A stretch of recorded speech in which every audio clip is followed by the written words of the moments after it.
Hi, welcome back, and this is the third and final video for week 4 in which we discuss using regressions to determine rates, which is something that you've probably already done without even knowing it. Looking at the graph over on the right-hand side, we've got a silly chart that's describing a trip in your car, and on two axes, we've got a period of time in hours, and we also have a distance that your car has traveled in that time.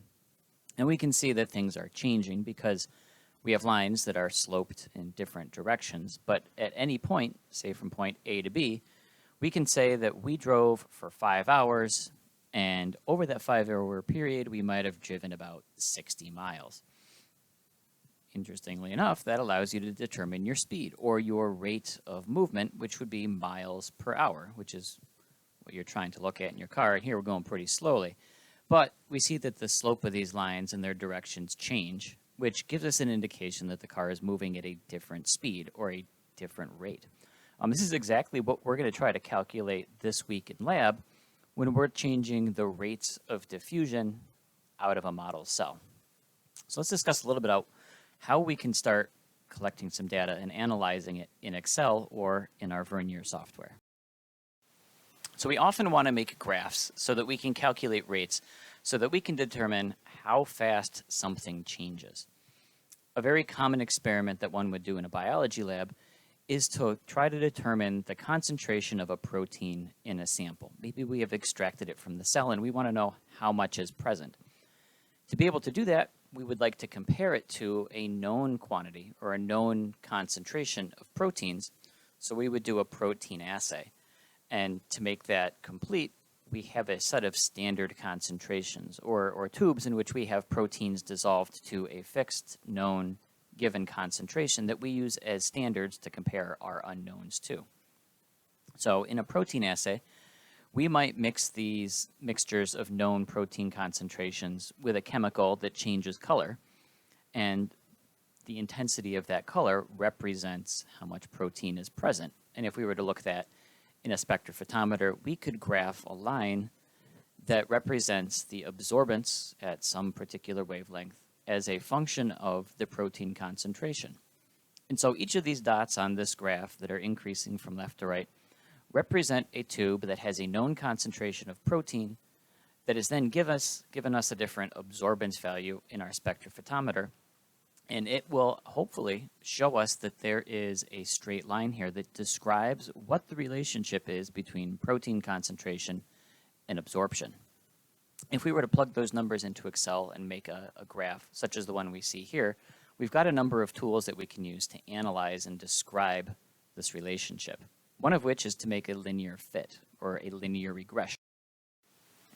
I'm hoping that most people have had some experience using Excel to enter data into columns and then to turn those columns of data into a scatter plot style graph. If not, please make sure that you talk to your faculty member early in lab so we can walk you through the very simple process of making a chart so that we can look at the relationships between these two different variables that we're going to be testing in lab. But once you have a scatter plot all set up, it's pretty simple to add a trend line or to create a best fit model that fits your data. Just right-click on any of the data points and a new menu will pop up. And one of the options, which is going to look different for every version of Excel that everybody has, will have an option for adding a trend line. So click on that option. A new menu will pop up in which you are given an assortment of different models that we could apply to your data. There are reasons why you might want to pick different models, but for our case, the linear model is going to be the best because we would like to be able to see a simple linear relationship between your x-axis variable and the y-axis variable. In the protein concentration example we used, the x-axis variable would be protein concentration, and we want to see how the y-axis variable concentration changes over time, and we're hoping that this is going to be a linear relationship. So this is going to be our best regression type tool for our data this week. There's another option towards the bottom that says display equation on chart. The equation is going to be very important for us. The regression equation is a mathematical model of the data, and it allows us to calculate unknown values based on the data that we collected from our experiment.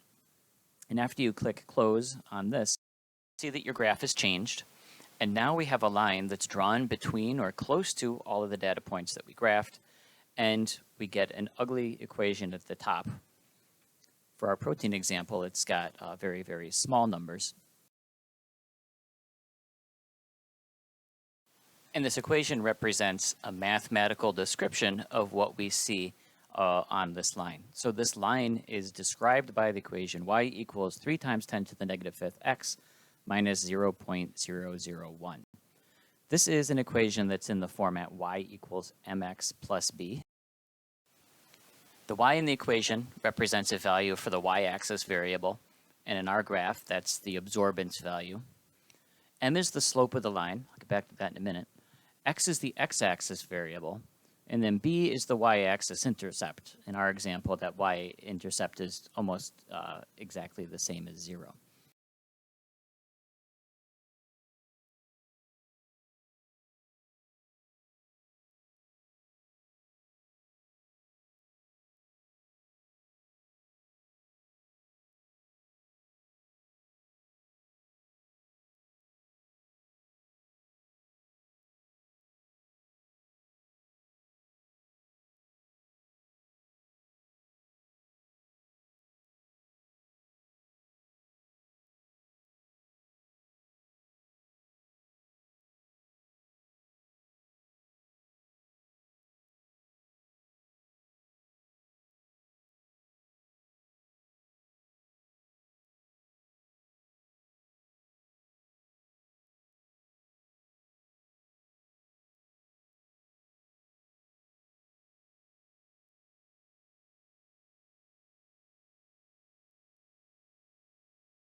The regression equation allows us to make a lot of calculations based on incomplete data, especially if we were looking at a situation that we didn't directly test using our standards.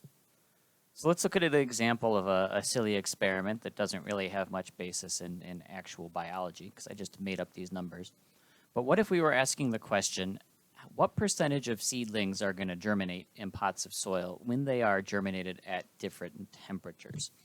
And we did this experiment at 1 degree, 2 degree, 4 degrees, 6 degrees, and 8 degrees Celsius. So this is probably a plant that grows in the cold. And we were able to see that in multiple tests, an increasing number of plants grew at higher temperatures. And our model gave us a regression equation of y equals 11.7x plus 7.45. So we could now ask questions and say, what if we grew plants at a different temperature? Something intermediate to what we had tested in the model. Could we calculate what the estimated germination percentage would be? And it's as simple as plugging in numbers to our equation based on what we're looking at. So if we were to plant seeds at 7 degrees Celsius, our temperature is what's represented on the x-axis. We would use that to fill in the variable x and then calculate for y to tell us what percentage we think we might see. So that's what we'll do. Plug in 7 degrees for x, which gives us y equals 11.7 times 7 degrees Celsius plus 7.45. Our final value would be approximately 89%, or close to 90% of our seeds we can expect to germinate at 7 degrees. You can do this in the other direction too. We could say that in a plot, we planted seeds and maybe 45% of them grew. What temperature do we think we had planted these at, assuming that you're not a standard scientist who just happens to have a thermometer on hand? And that would give us a value that would be a little bit less than 4 degrees. So it's just the same thing as finding the intercept between the x and the y-axis axes on our regression line, but we just use the equation to get a more precise answer. That slope represents a rate. So this week in lab, you're going to be looking at a question: how quickly does sodium chloride diffuse out of a cell? And our cell is going to be represented by a little agar cube. It's a diffusion example. Sodium chloride at high concentration inside the cell is going to diffuse out of the cell. How quickly is that happening?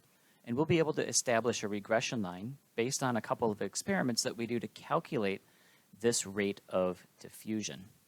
So now you can see how we put together this concept of diffusion, how we're going to use the idea of calculating dilutions to be able to describe what's happening, and how we can use the mathematical models inherent in linear regressions to calculate exactly how fast that process is occurring. That is the basis for this week's lab, and I hope you have fun with it. This week in lab, we're going to be examining these concepts as a three-dimensional process. This will allow us to pretty easily calculate surface areas and volumes and describe what a cell looks like to compare the surface area to volume ratio with our rates of diffusion. You're also going to be using the concept of making solutions to calculate dilutions. And to get started, there are 2 questions on page 1 of your lab that we use as an entrance ticket. Please make sure that you have spent some time looking over them, working through the calculations, and then bring them in so that they can be the start of our conversation when you get to lab this week. Don't forget your computer. Don't forget to have had the Logger Pro software pre-installed. And also, you'll be turning in your phylogeny and R assignment for grading. Quiz number 3 starts on Monday, and it is going to include a lot of the calculations we've discussed in videos 1, 2, and 3 this week. There'll be elements of experimental design, diffusion, and dilutions, so don't forget to bring a calculator. And have fun this week.